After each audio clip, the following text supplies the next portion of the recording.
Hello and welcome back to another video of me reacting to some book talks that were posted. And you know, you guys seem to enjoy this, so I enjoy making it. And but I've got some funny ones. I've got some like ones I want to comment on, a whole bunch of stuff here.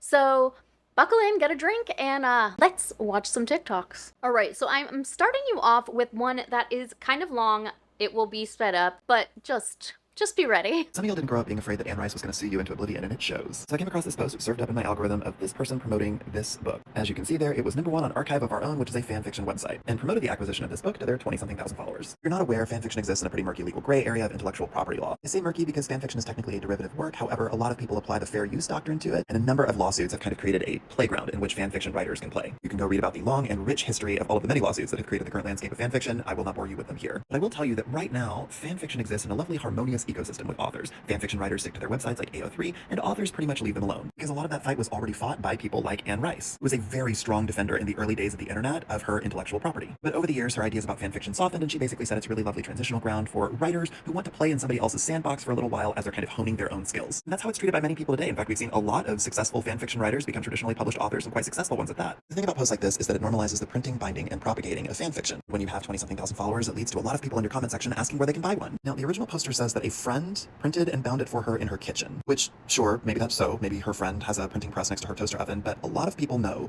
that you can very easily go to a lot of places and get illegally created print-on-demand fanfiction bound and mailed to you that is being sold by people outside of the reach of US copyright law. So a lot of people overseas are printing, binding, and selling print-on-demand fanfiction to anybody that wants it, with covers that are pretty identical to the one that allegedly her friend made for her in her kitchen. I'm not going to call anybody a liar without any proof, but I will say I have seen a lot of people make hand-bound books over the years, and I've never seen one come out looking like a soft cover paperback like that. I don't know, maybe somebody has that just in their house, yeah? But that's a little strange, especially when they're already all over TikTok, and everybody on TikTok is saying, just go to Etsy, they're right there. The point is that this is how you ruin fanfiction for everybody. It's how you get your favorite websites either sued out of existence or regulated to the point where they might as well be. There are a lot of people who make a lot of money off of the Sarah J. Maas intellectual property, and that is not a bear that I would personally want to poke. I gotta say, with as readily available as all of those print-on-demand fanfiction-bound copies from overseas are, it's giving the impression that the whole "my friend made this" sound like there's a little winky emoji at the end. Just go find a friend that'll make it for you. Just say that a friend made it for you. Don't normalize this. Do not normalize this. Don't put this on your platform. It is not going to end well for the fanfiction community. It just will not. There is a disproportionate response at the end of poking that bear. The kind of lawyers, the kind of money that can be thrown at some of these lawsuits, if you poke the biggest of these bears, and people like Sarah J. Maas are the biggest bears right now, those folks can bring in attorneys that could just really cause a lot of problems for a lot of people. If you want fanfiction to continue, and you want the nice little happy ecosystem that everybody has created, where the fanfiction writers have their space and authors kind of leave them alone, don't do this. Don't do this. This is bad. And if you see somebody doing this, shame them. Tell them not to put this up there. Tell them not to promote this. This is not something that we should be doing. Thank you. Goodbye. So after watching that, I was like very intrigued because I am not and never have been like a fan fiction writer or reader. So I was not aware that this was happening. And I have like sort of mixed feelings on it, I guess. So I think that fan fiction as just on its own, of course, that's totally fine. If that's how a writer wants to like hone their skills and using a world and characters that are already established, like we know what that is. It's fan fiction. It's right there in the name. It's not canon. But once you kind of bind it and put it in a book format, I think that kind of, I don't want to say that by itself crosses a line, but that and then putting a cover that looks like it could be part of the series.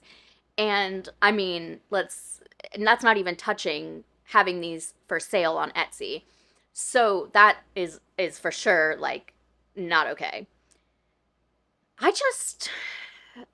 It's hard to like discourage it while also wanting to encourage people's writing, because fan fiction has been around forever, and it's again a great way for like aspiring authors to kind of like get their feet wet. But you can't take someone else's intellectual property and make it your own and then try to profit from that. I think that if you had a copy of this like bound with the exact same cover, whatever, and you keep that at home on your shelf, sure. It just gets pretty dicey when we are involving other people and potentially selling it, but even if you just had like several copies and you're giving them away, to me that is too far. And I feel like something that is, seemingly innocent, we just can assume the best of intentions, could really come back to bite someone. So in response to that, I found this other video that I'm going to show you now. There seems to be a person on the internet that has no concept of what bookbinding is, but wants to be really loud and really wrong about it. For that, I would say fanfic binders are some of the loudest, most outspoken advocates and stewards of fanfiction. We are the ones that are most often trying to take down any of these illegal sellers. So before you come for us, understand that this is a thermal binding machine. It maybe weighs 2 pounds and is about 1.5 feet across. I don't know how tiny your countertops are in your kitchen, but this fits in mine just fine. And I can make paperbacks that look pretty freaking professional in my opinion. This maybe took me 30 seconds to put together after I had it printed. And that's on my crappy little Canon printer, by the way. These are very easy to make.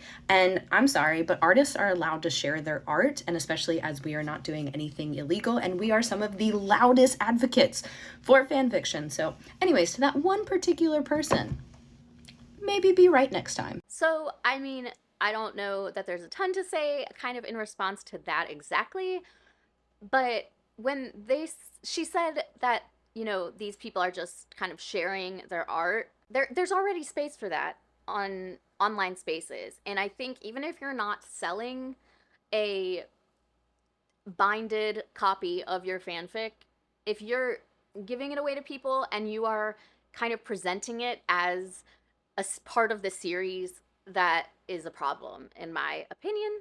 So yeah, that was just a really interesting kind of thing that I found that I know nothing about outside of what you just saw. And yeah, I found it kind of fascinating, and I would love to know your opinions on that whole thing, if it's crossing a line or if you think it's okay. Your body was fucking made for me, so you're going to be a good girl and fucking take it. Okay, that one really, I thought it was funny. I have another one that's very similar, but I'll show that to you right now. Front of his pants to the bulge forming. I don't know. I thought that was so funny. Yeah, be careful driving when you're listening to smut, because you don't know if you want to be found with that playing. But anyways, I know it's silly, but I just thought those were funny. Did they have brains or knowledge? Don't make me laugh. They were popular. Right. Okay, so this one, I mean, she's just trying to be funny, but it is kind of weird that I'm probably reaching here. The way that it's like, do we like reading nonfiction? And then it's like, no, we read romance. It makes me feel like there's crossover. We don't need to, I don't know, act like it's one or the other. And again, I'm reading a lot into this, but I don't know, it just made me feel funny, because I feel like I'm not a romance reader, but I don't like the way sometimes that people think of romance readers as kind of being not dumb, but just they think they're oh, well, you don't read literature. And so I guess when I watched that, I was like, why are you doing this? Because you are kind of perpetuating that in acting like you would never read a nonfiction book. And I love that BookTok is a safe space for romance readers to really thrive and find their niche. I've said it several times that I don't feel like I have found any kind of community on BookTok because I don't read romance and I don't read fantasy. I mean, occasionally I'll read a romance, and so I don't know. Yeah, that's just something. I don't know if I can't play that audio probably because it's wicked. But I also, okay, I just need to know this because I've seen this little clip of Popular being played in a lot of TikToks and stuff. And does that, right, scared the bejesus out of anyone else every single time. Because in my head, it's Kristen Chenoweth going, please, from the original Broadway cast, which is what I have always had in my head. So yeah, anyways, just a little side note there. Please let me know if I'm alone in that, or if you also get scared and you're like, that's not what it is. That's not the character choice that I was expecting. Where is that girl that was all over TikTok saying, yay, Donald Trump won the election, we're gonna have $10 books back? Where is she? Because you know what's gonna get more expensive? paper because of the 25% tariffs that Trump is putting on Canada. You know what paper is made out of? Wood pulp. You know who produces the majority of that? Canada. Who's getting a 25% tariff on every single import from their entire country? Canada. So books, 25% increase just off the top because of Trump's tariffs. Where the fuck is this girl? I would like an apology. I would like a retraction. You voted for this man because you thought that books for BookTok was going to become less expensive? Where is she? I hope you are having a terrible day wherever you are, girl. I hope you are having a terrible, terrible Thanksgiving. And I don't know, your macaroni is greasy and your turkey is dry. Oh my God. Now, if you don't know what she's referring to, I had actually put this TikTok in my previous video, but it was this girl saying that she's so excited that Trump won the election because, like, paperbacks are going to be $10 now, which is, like, I don't really know where she got that from. But anyways, so that was directed at her because she's like, you don't understand how this works. And the girl was actually very young. Like, I'm really bad at telling how old people are as I get older, but it wouldn't surprise me if she was under 18 and she, like, couldn't actually have voted. But I kind of, like, looked into her page a little bit after I posted that video, and I mean, she really is just, like, doubling down on her opinions. And it's really funny because this girl actually had her clip featured on the television show After Midnight, which is, like, a game show that I don't really know much about it, but literally the point of the show is that they show dumb clips of internet things. And this girl, like, filmed it and then, like, made a TikTok about how she was on TV, conveniently cutting off the part where they responded to the TikTok. Like, they talk about it a little, they show it, and then she just cut that right off. It's very stupid. And it's just hilarious. Like, she just refuses to back down from that, and she's gonna learn, though. Next, we have another one that's kind of long, so I'm probably gonna speed it up as well. So let's go. Here's some books that I lied about liking because they were so popular on BookTok that I felt like I had to like them, and if I didn't like them, then there was something wrong with me. I read Twisted Love at the beginning of my reading journey, and I had heard so many good things about it, so I was, like, so excited to read it, and I enjoyed it for the most part until, like, the uncle part happened, and, like, Alex was weird, and I did not think that, like, he groveled enough to get back with Ava, and I don't know, there was just something off about him that I did not like, but everybody raved about the book, so I was like, okay, well, obviously I'm missing something. So then I went and I rated it 4 stars, and then a couple months later I went back and rated it 3 stars, and now if I were to read it and rate it today, I probably wouldn't even rate it that high, because just, like, there was something about it that just, like, did not work for me. With The Sound of Achilles, I liked this book up until the war. I liked the, like, friends to lovers aspect, I loved them, like, growing together, all that stuff, and then we got to the war, and then I just was, like, not interested at all. I just think that reading about wars is just, like, not necessarily for me, and I saw that people had cried about this book, so I was like, obviously I'm missing something, so I still rated it a 4 star, even though, like, for me, I wasn't affected by this book. I've heard that if I really wanted to enjoy Daisy and the Six, I should have listened to the audiobook instead of reading the physical book. I read this book when it was, like, very popular and everybody loved it, so I definitely rated it higher than I should have, because for me, like, the formatting was weird. I didn't like the 2 main characters. I thought they were very unlikable. I didn't really like the story. There was a lot left for me to be desired. Okay, this is just really sad to me. I personally think that you don't need to lie about what you like.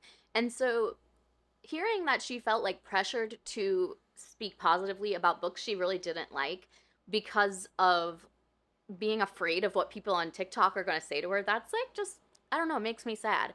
Personally, I love people, like, ranting about books they didn't like, even if they're popular, even if they're books that I liked. It's nice to see other people's perspectives, especially when it's constructive and they actually have valid criticisms, and hell, even sometimes when they're just like, I don't know, I just hated it because I hated this character's name. Like, I think it's funny. We all have different tastes, and so it's just, I don't like the way that someone could be made to feel bad, or like they're gonna not, like, get in trouble, but, like, you know, people are gonna be upset at them and, like, come to their comments or whatever based on them not liking a book that, like, is just, I mean, we all have different tastes. We're not all gonna like every book, and while there are plenty that are pretty universally loved, I guarantee you if I read those first 2, I would not like them. I don't really read romance, and I don't really like mythology. I loved Daisy Jones and the Six, but her saying that she didn't like it does nothing to discourage my love for the book. It's interesting to hear what she has to say. On that note, I have another one that is sort of connected. Did they have brains or knowledge? Don't make me laugh. They were popular. Right. Okay, so this one is funny to me in that I do this all the time. But Also, the other way. If I'm not liking a book, I will go look at the Goodreads reviews, and sometimes I'm just like, I need validation that someone else hates this particular thing about this book. And so it's funny to just like have that TikTok laid out so plainly. I feel like the way that this first video, the way that she said that she gave it a 4-star review because she, felt like she wouldn't fit in or whatever, if she rated it lower, and then she went back over time and gave it a 3-star review. I mean, I think that's great because our perspectives change over time, and there's plenty of books that I have read and kind of after sitting on it decided that my review was different. And this happens too when I'm reading reviews on Goodreads or Fable or Storygraph or whatever. When I see other people's pointing out things that maybe I didn't notice, it can change how I feel about a book. And I think that's a good thing because, books are very personal, reading is a pretty solitary activity. So having discussions about it, it's like you get to learn what other people are reading. You can be reading the same piece of media and feels totally different about it and take certain things totally different ways. And I just think that's really cool. And that we shouldn't have people out there feeling like shamed for it. But yes, I do like having my complaints and comments validated by reading other people's reviews of the same thing. I have just one more little funny one that I think is very relatable. Don't do it. Don't do it. Don't do it. Do not do it. Don't do it. Don't do it. Don't do it. Don't do it. Don't do it. Don't do it. Don't do it. Like, all of us Kindle readers can totally identify. I have like a rule that until I get to like 70% through a book, I will not click on how much time I have left in the book. It is purely how much time in the chapter until I get to a certain point in the book, because it is just torturous to look at and be like, okay. And then I'm always like focused somehow on like trying to beat that number. Like, when you have like Google Maps and you're trying, it's like, it will take you 28 minutes. You're like, I'm going to do it in 27. It's one of those for me. So I just thought that was funny because it's just so relatable. So thanks for joining me for another episode of talking about book talks. I would love it if you guys sent me anything you find that's funny on BookTok. My email is, of course, in my profile. You can also message me on Instagram. I do have a TikTok, but please don't message me over there because I will not read it. I hope whenever you're watching this, you're having an amazing day. I would love to know any of your opinions on any of these. If you agree with me, if you disagree with me, I would love to hear it all. Let's get some discussion going. So if you liked this video, give it a thumbs up. If you haven't subscribed, I'd love it if you would, and I will see you in the next one. Bye!